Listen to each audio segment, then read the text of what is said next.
fashion classics, travel to India's first ever fashion week. Meet designer Rohit Ball and his all-male runway cast. India is changing very rapidly and it's absorbing a lot of Western culture. And so I think this sort of interaction between the two cultures is really quite fascinating. Visit the private residence of Ritu Berry. I've got a lot of French influences, a lot of typically Indian influences, and I'm quite a freak when it comes to collecting things. Experience the art of sari wrapping. It's very simple and a little bit of practice and you feel, you can really run around in it the whole day. And more next. Hello, Video Pechan. Hello, Video Pechan. Hi, I am Jodie Kidd. We're at the first ever India Fashion Week. 1, 2, 3. 1, 2, 3. Hello, Video Fashion. Hello, Video Pechan. Hi, my name is Sampada Inamdar and you're watching Video Fashion, and this is the first time you're seeing India Fashion Week. For the first time in the history of Indian fashion, designers came together in August 2000 to take part in the ready-to-wear Lakme Fashion Week. The collections range from traditional saris and kurtas to very Western silhouettes. It's just been great to see the new talent come through. It's also been great to see the established designers, cement the fact that they are, talented and creative. In India, the fashion industry is not as developed as the West. We've taken a proactive stand. For the first time, we've come together and really making an effort to form the structure around the designer.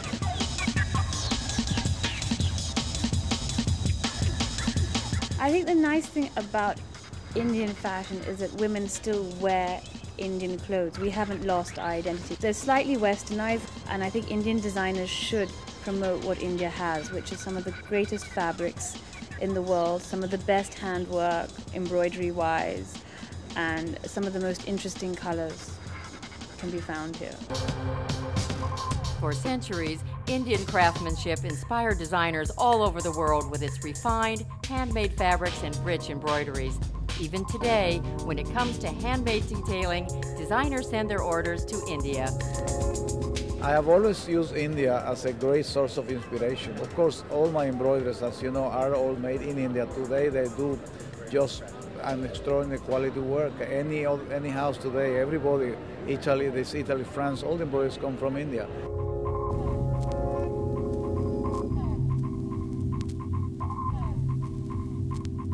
I love India, obviously. My heart is down there, so it's always an inspiration. All the embroideries that we do are from India. So they're all made and handed in India. So all the beading work, I can call them, and these people sit there with diamonds one after another and do them by hand.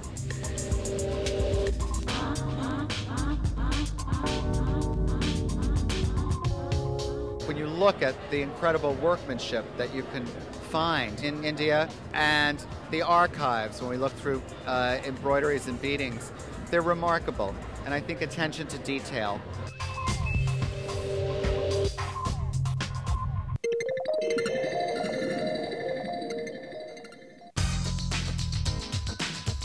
Rajesh Pratap wasn't wasting any time trying to address a younger audience in India. His collection had intricate detailing and high-tech fabrics that worked the year round.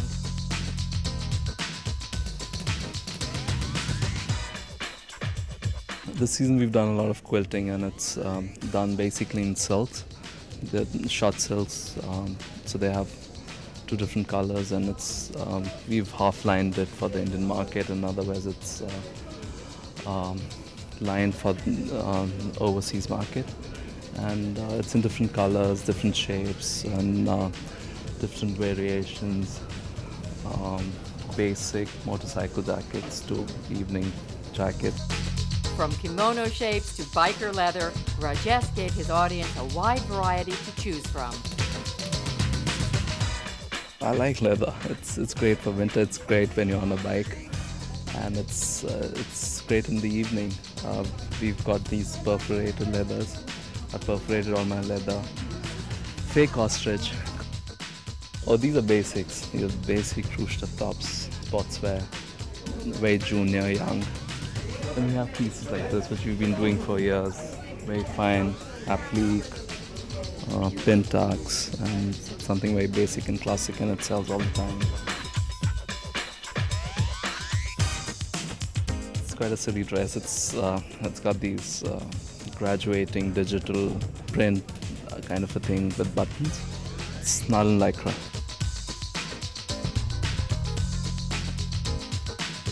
This is this enzyme washed denim with numbers on them, like the army numbers, or the kind you have in a prisoner in Shanghai.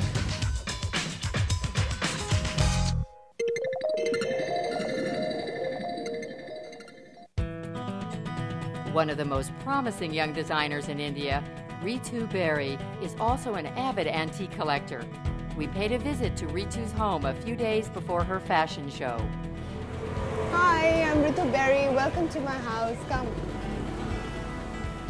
I love black and white photography. I think it's a great form of capturing a mood.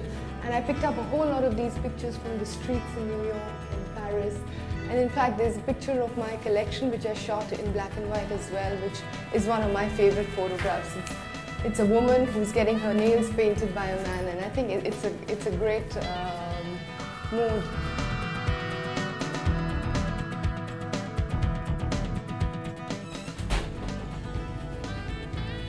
Hi, this is my room. This is where I love being after I finish my day's work, and I come here and I relax. It's quite strange because it's got a lot of different influences. I've got a lot of French influences, a lot of typically Indian influences, and I'm quite a freak when it comes to collecting things. I have a passion for Paris and France. It's almost like I feel I lived there in my last life.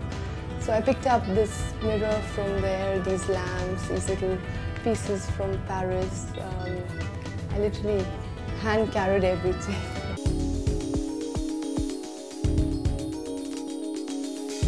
This is from Calcutta. It's a typical Indian silver piece. This is from Morocco. This is from India, and this is from Egypt. So it's like when you put them together, they match, but it's all from different influences and different countries. And actually, there's nothing that's matching. It's just thrown together and kind of blends. This is where I sleep at night. This is where I spend the whole Sunday. I don't walk out of this room. Well, that chair I inherited from my great-grandmother. She used to sit on this and get her hair oiled.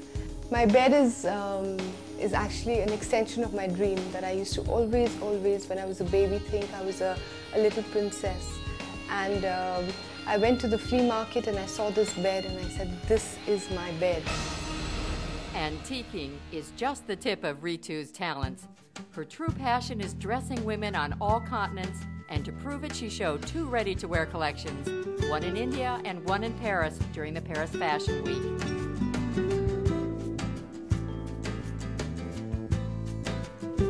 It's about fun, exciting, sexy clothing. The clothes were actually the kind of clothes that I think that my generation would enjoy.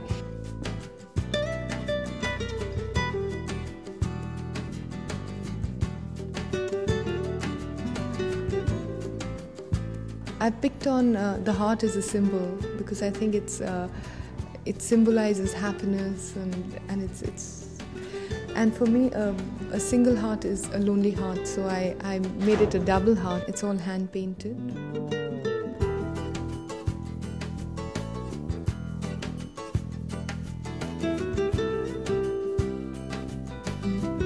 I think denim is a perennial favorite with most people, and it's essential in every wardrobe.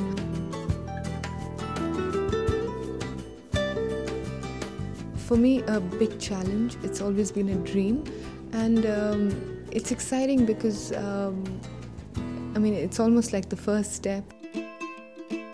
Ritu's mix of traditional embroideries with Western silhouettes definitely pleased not only the crowd, but the models as well. Indian clothes are fab.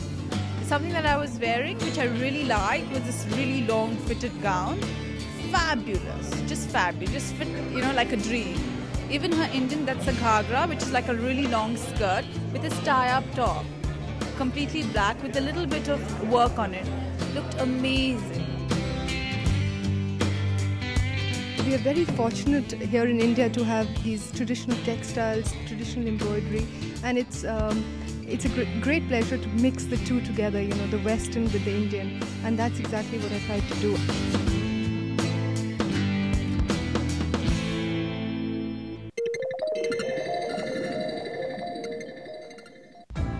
India has long been known for its advanced yet artisanal dyeing techniques. With a resurgence in popularity of fine pashmina yarns, many of these luxurious fibers have passed through the doors of all dye processes in New Delhi to get their final colorful luster.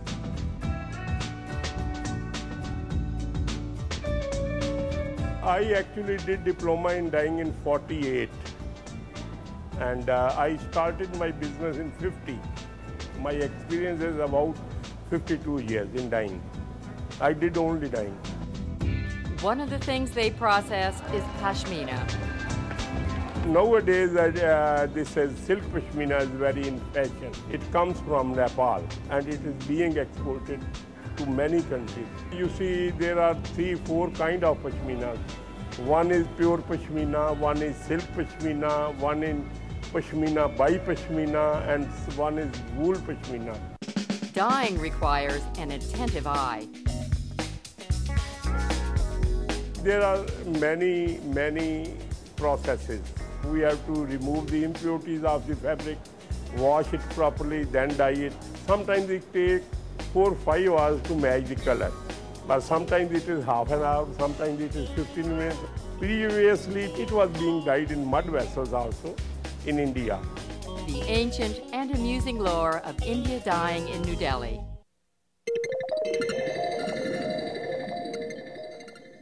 Hi, welcome to Video Fashion, and you're watching the Royal Parlor. Who says female models have all the fun? As the male contingent of Platinum Blonde's primp, the designer-ready looks for the runway. The collection is based on whites, so the hair and everything, they have changed. We are trying to do this completely in white, so to match the look, that's why. We're planning to use UV light in the hair. It's going to look very dramatic. Rohit is known as an original. He broke away from the pack, returning to his designing roots with a menswear collection. I enjoy making men's clothes. In fact, I started out making men's clothes. Even though I'm now known more for women's wear. So I just thought that I'd be a little different and do an all-male show. This North Indian designer opened his show addressing the rest of this vast nation's climate with a penchant for wearing white year-round. Being from the north of India, where it does get very, very cold during the winter, most people don't wear white.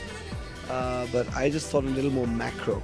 This is going to have to be sold in the rest of the country as well. Over the last year, I've started experimenting with a lot of color. We're doing a lot of young trendy clothes, and basically what's happening, techno fabrics, reflective fabrics, a lot of transparent fabric. So everything is done in fake leather. And we've not used any real leather because I'm against that completely. Now we've used very, very traditional Indian fabrics, and we've completely transformed them. Traditional Maharashtrian Indian saris. We've just used them in a slightly different way. We've treated them differently, and we've converted them into trendy clothes. India is changing very rapidly, and it's absorbing a lot of Western culture. And so I think this sort of interaction between the two cultures is really quite fascinating, and I'm really quite happy to be here at this time.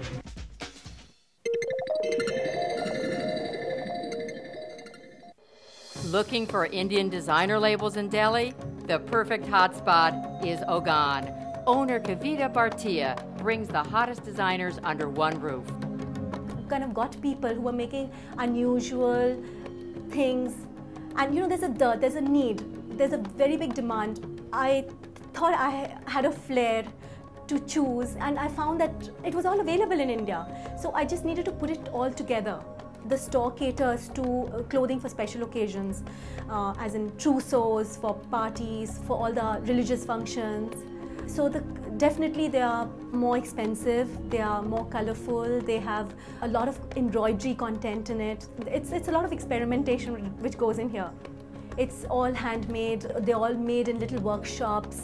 You know, we have all these craftspeople who come together and, you know, the dyeing process, the stitching process and the embroidery process. Like there's a designer who's doing from Jaipur, who's doing silver jewelry. And he's combining beads with antique silver medallions, which is very interesting, you know. It is Indian based, but it has an international look. And we have these young people who are making these, you know, who are experimenting with bags, which are really making a statement. Want to make a statement? Learn the art of wearing the traditional Indian garment, the sari. A sari consists of two pieces. One is a stitched garment, which is the choli, and the unstitched garment, which is the 5-meter fabric. Simar is going to wrap it once around herself. She's going to start from her right. So what we do is we start here. We take one fold round her. So just one circle around, and you tuck in this part, the extreme other end of the sari, and you fold it up. So when you throw it over your shoulder, it falls evenly. You pleat this up. You just hold it between your forefingers, and you pleat the fabric in between your forefingers, and then you tuck it in. So it's very simple, and if you don't feel very comfortable, you're worried that it'll fall off, maybe you can just pin it up. Just put one pin on the side. It's very simple, and also you need to experiment a little bit, but once you get it right, a little bit of practice, and you feel, you know, you can really run around in it the whole day. During Fashion Week, Kavita was on the lookout for traditional saris and contemporary looks for every occasion. Her support of this first Fashion Week will be on display at Ogan for the new season. You know, everybody's doing a lot of very good work, but it needs to be recognized, it needs to be seen, and that can only happen if everybody works together.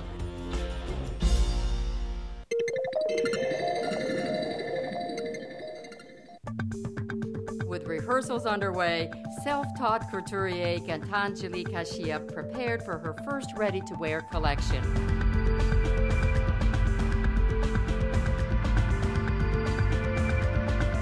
This was the first time India's having a Fashion Week, and for me Fashion Week meant ready to wear, and you know, I sort of took that really seriously. Backstage attention was focused on a look back to the future for hair and makeup, taking bold inspiration from the 80s.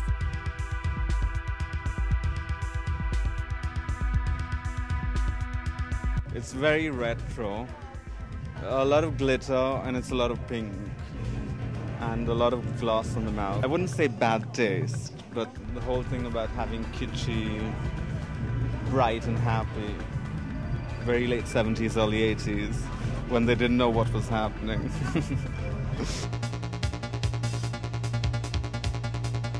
I'm looking at high street clothing. I try to use the strength of India. India also has a large traditional market here, which obviously I as a designer wouldn't like to ignore. I wanted to do embroidery, but you know what I felt is that most Indian designers would do a lot of embroidery. Everyone can do embroideries here. I've used embroideries, but I've kept it minimal. I didn't want to do too much embroidery because I wanted to show other techniques which we can do here.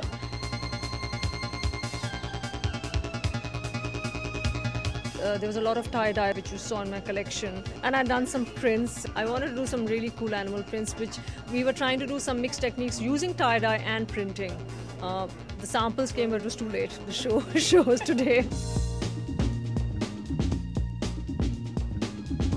I've used some silks, but I've also used other fabrics which are locally produced. I've used some cottons which are, you know, again a strength in India.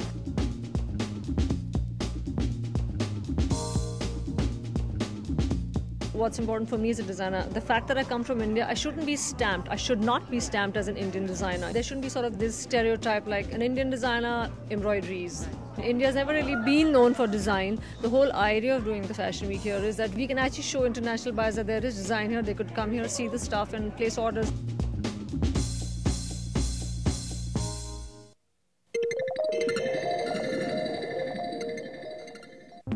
Monisha Bajaj established her signature style in 1996 with the launch of her own label. Since then, she showcased her work in London, New York, and Toronto. For the Delhi show, Monisha concentrated on bringing East and West together under one roof. The whole idea to do a mix of both was that first I basically concentrate on Indian fabrics and I want to give it a Western touch. And the silhouettes are basically structured. There's a denim collection which I've done appliques with brocade on a denim with on bootleg pants and sleeveless, bolero jackets, which is pretty interesting. And then I've patched mirrors with brocade. I feel that Indian embroidery, if it's used in the right way and not completely overdone, it looks fabulous. So for me, I use embroidery in a very subtle way. Very, minimal is nice.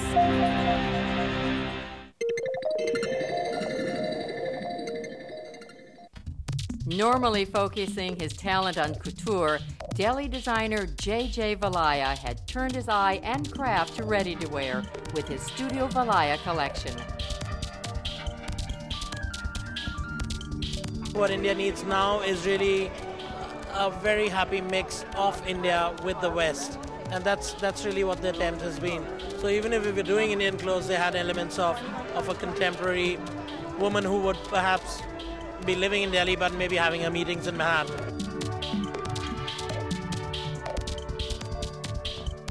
So there's a very interesting mix of traditional natural sort of fabrics and modern fabrics. I did use a lot of hand-loom silks. Along with that, I blended a lot of fabrics like acetate and a lot of polynostic and various blends which are modern fabrics. For example, you could have an acetate jacket but had a short silk sort of camisole under it. There's a lot of mix happening in terms of texture, sheer, a lot of things coming together.